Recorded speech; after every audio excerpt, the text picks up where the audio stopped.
Amy et Cœur, eh bien si vous me prenez par les sentiments, l'histoire de cet épisode se centre autour de Grincheux, qui en naissant donc n'était pas grincheux. Bon, sa naissance est un petit peu particulière. Il y a une fée qui s'appelle Nova, jouée par Amy Acker, une actrice que j'ai beaucoup aimée, notamment dans Angel, où elle jouait le deuxième meilleur personnage de la série. Donc ouais, j'aime beaucoup l'actrice. Elle a une bonne, elle a une bouille bien sympathique et je trouve qu'elle sait très bien jouer. Donc oui, c'est une fée un peu maladroite, empotée. Elle renverse un petit peu de la poudre de fée sur l'œuf de Grincheux. Oui, parce que les nains naissent dans des œufs. Et c'est pour ça qu'ils sont, ils naissent par magie, quoi. Ils sont voués à travailler dans la mine et c'est censé leur procurer du plaisir de par leur naissance. C'est, ouais, bah, faut bien justifier certains trucs. Hein. Donc oui, donc c'est là que Grincheux naît, mais il s'appelle pas, il s'appelle pas Grincheux au départ, il s'appelle Rêveur, parce que étant donné qu'il a été touché par de la poussière de fée et qui est tombé à cause de Nova, il a rêvé de Nova et il est né plus tôt que les autres. Ok, c'est magie, ça me dérange pas outre mesure, c'est juste ok, faut accepter ça. En travaillant dans la mine, il finit par tomber sur Nova, la fée là qui vient récupérer sa poussière de fée. Euh, ça se connecte assez vite entre eux. Ils ont une relation très touchante, très, très mimi, hein, où il y en a, où ils sont un peu aussi empotés l'un que l'autre. Ils savent pas très bien exprimer leurs sentiments. Au final, ça a fini par se concrétiser un peu et ils décident de partir découvrir le monde parce que leur vie ne leur permettait pas avant. Mais malheureusement, lorsqu'ils décident de partir, justement, chercher de partir avec Nova, Grincheux, enfin Rêveur, tombe sur la fée bleue, celle qui gère les fées apparemment, la fée bleue, et qui lui dit que s'il part avec elle, elle perdra définitivement ses ailes et elle ne pourra pas réaliser son rêve de devenir une fée marraine. Donc ouais, il décide alors à contre-cœur de laisser tomber l'idée, de lui dire non, je ne peux pas partir avec toi, je ne suis qu'un nain, on est là pour accomplir ce pourquoi on a été créé, et je ne veux pas me mettre devant ton bonheur de devenir une fée marraine. Parce que d'après ce que la fée bleue lui a dit, non, ce n'est pas vraiment l'amour, les nains n'ont pas la capacité d'aimer réellement. Voilà, donc c'est une histoire d'amour efficace, un peu tragique à ce niveau-là. Ça revient sur ce que Grincheux avait dit dans l'épisode 10. Voilà, comme quoi il aimait quelqu'un mais il l'a perdu. Voilà, c'est ce qui s'est passé.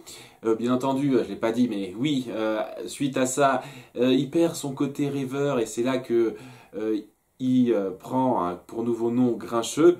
Sachant que oui, leur nom aussi, ça aussi, il y a magie de l'univers. Hein, faut accepter ça. C'est leurs noms leur sont donnés automatiquement par rapport à la pioche qu'ils prennent. Voilà, donc, mais suite à ce qui s'est passé, il s'est un peu trop acharné sur sa pioche, elle s'est détruite, il en a une nouvelle et c'est Grincheux maintenant. Voilà, une façon assez tragique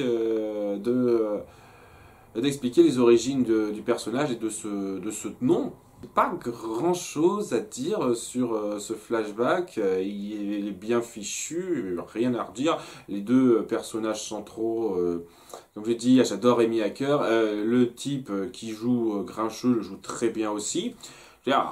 J'ai pas grand chose à dire, c'est une bonne histoire d'amour tragique comme on en a vu pas mal jusqu'à présent.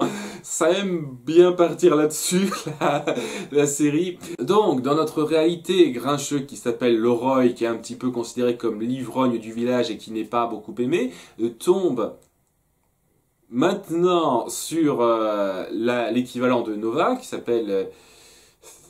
je sais plus. J'ai énormément de mal. Corrigez-moi dans les commentaires. J'ai du mal à retenir tous les noms qui me viennent et qui nous balancent. Je fais déjà un super effort pour me souvenir de la plupart de ceux dont je me souviens. Donc oui, elle tombe sur son équivalent, qui est une bonne sœur. Oui, les fées sont transformées en bonnes sœurs dans notre réalité. Et on voit aussi que, comme tout le monde apparemment, elle repose un petit peu sur les traits de Monsieur Gold. À cause d'une grosse boulette que Nova a faite, et bien cette espèce de loyer que les bonnes sœurs lui doivent, et ben elles pourront pas le payer et elles risquent d'être expulsées. C'est pour ça que Leroy décide d'aller à fond dans la tâche qui s'est fixée, ce pourquoi il s'est inscrit pour s'approcher d'elle, c'est-à-dire vendre des bougies. Vendre des bougies avec Marie, qui a décidé de se joindre à cette opération de charité pour essayer de redorer un peu son image, parce que les gens continuent de mal la voir suite à ce qu'elle a fait. Les gens qui sont un peu des gros trous du... qui lui en veulent encore pour ça, ok, mais qui lui tournent automatiquement le dos quand elle propose de participer à des œuvres caritatives, d'acheter des bougies, quoi, et pour aider un peu ça, et qui disent tous non, non, non, non, on veut pas. Je trouve que c'est un peu salaud, quoi. Je veux dire, vous pouvez peut-être lui en vouloir à elle par rapport à ce qu'elle a fait, l'avoir un peu mal, mais quand même, quoi, même si c'est pas forcément pour les meilleures raisons, elle se dévoue pour une œuvre caritative. Vous pourriez au moins ravaler un peu votre bien-pensance et vous dire ok, bon, je peux quand même acheter un truc pour aider, quoi. Personne, tout le monde leur tourne le dos parce que ils sont mal vus et donc ils n'arrivent pas à vendre des bougies, malgré le fait que donc Leroy a promis à Nova de vendre tout ça pour pouvoir payer le loyer de Monsieur Gold. Monsieur Gold, entre guillemets, donc Rumpelstiltskin, qui, on le sent, a une dent contre les fées. Je ne sais pas exactement ce qu'il leur reproche particulièrement, pour l'instant. Je suis sûr que ce sera vu dans un épisode ultérieur. Mais oui, dès lors qu'il a l'occasion de fermer... de fermer leur boutique entre guillemets, leur association, etc., là où elle crèche, il va pas se priver. Voilà, malgré les suppliques de Leroy, lui qui est prêt à faire des tonnes de sacrifices, de lui proposer un marché qui l'arrangerait plus, mais non, il se dit, ok, non, elles peuvent pas payer, ça me ferait un plaisir fou de les expulser. Parce que j'ai un certain contingent avec elle. Ok. J'attends de voir ça à nouveau. Hein. Ils mettent en place pas mal de trucs dans cette série qui sont sympas à suivre au fur et à mesure. Donc oui, il finit par avoir recours à la manière forte, pour ainsi dire, c'est-à-dire qu'il décide, lors de la fête de la soirée, de couper le courant. Littéralement, je crois qu'il utilise une pioche pour couper le courant. Et ils veulent en profiter pour vendre des bougies. Et extraordinaire, je trouve ça un peu très légèrement dur à croire, mais ils arrivent à vendre toutes leurs bougies à ce moment-là. Ouais, apparemment, les gens, il suffit qu'il y ait le noir pour qu'ils se disent « Oh ben au final, c'est bon, on leur en veut plus, on va acheter des bougies, comme si on n'en avait pas déjà nous, ou qu'on pouvait pas utiliser des lampes de poche, ou je ne sais pas quoi, ou je ne sais quoi. Non, il n'y a plus que les bougies qui marchent, et on va devoir toutes les acheter pour ça. » Voilà, s'il y avait un truc que j'aurais reproché à cet épisode, parce que vraiment le reste, tout ce que j'ai pu redire un peu avant, c'est du mini chipotage de rien du tout. Voilà, c'est ça. C'est le fait que ouais, cette espèce de solution miracle à la fin, elle marche un peu trop bien, un peu trop facilement.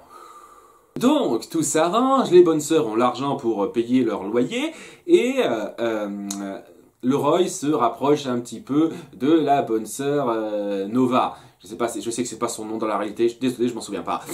Donc, voilà, sachant que, mine de rien, c'est une relation qui est vouée à ne pas vraiment décoller très loin, vu que c'est une bonne sœur et donc elle a un peu fait vœu de célibat. Marie aussi lui a dit à Leroy, il y a un petit rapprochement entre Marie et Leroy amical qui est bien sympathique là-dedans, qui rappelle un petit peu le début de relation qu'ils ont eu dans l'épisode 10, donc là aussi c'était pas mal. Mais oui, dans l'absolu c'est une relation qui n'est pas vouée à se concrétiser, et donc je me demande un petit peu comment ils vont faire évoluer ça. On reprend aussi le mystère de la disparition de Catherine à la fin de l'épisode précédent. avec donc Emma qui est en quête, et Sydney, toujours la taupe de Regina, qui vient participer soi-disant pour l'aider, et qui finit par la mettre sur la piste, la fausse piste de David. Comme Regina a fait falsifier de faux appels téléphoniques entre deux peu de temps avant qu'elle disparaisse, alors que non, ils ne se sont plus vus depuis qu'il a rompu avec elle. Donc, et d'ailleurs, ça reprend le don d'Emma de savoir détecter quand quelqu'un ment. Elle a cru fermement qu'il disait la vérité, mais les fausses preuves données par Sydney qui ont été falsifiées par Regina, ça l'a conduit, ça la force un petit peu à venir arrêter David parce que, selon toute vraisemblance, d'après ce qu'elle sait, il aurait fait obstruction à la justice en ne disant pas tout. Et voilà, donc ça se termine à ce niveau-là sur David qui se fait embarqué devant tout le monde lors de la fête, justement, et alors qu'Emma commençait à être un tout petit peu mieux vue après ça. Donc c'est parti pour davantage pencher dans son camp, dans le camp de David, en ce qui concerne les commérages et le fait d'être mal vu. Voilà, donc j'attends de voir un peu comment ça va se goupiller, est-ce que ça va durer un petit peu cette espèce de fausses accusations contre lui, est-ce que ça va vite être réglé? C'était pas mal fait ça, et honnêtement j'ai vraiment pas grand chose à redire à l'épisode. Il y a 2-3 petits trucs sur lesquels j'ai un peu chipoté, et c'est juste la façon dont ça se résolvait, le problème des bougies à vendre que j'ai trouvé légèrement discutable, mais le reste était bien fichu, très efficacement fait, pas grand chose à redire, et à pas autant d'émotions que je n'en ai ressenti dans les épisodes 5 ou 13 juste avant, mais ça n'empêche que c'est un épisode bien fichu.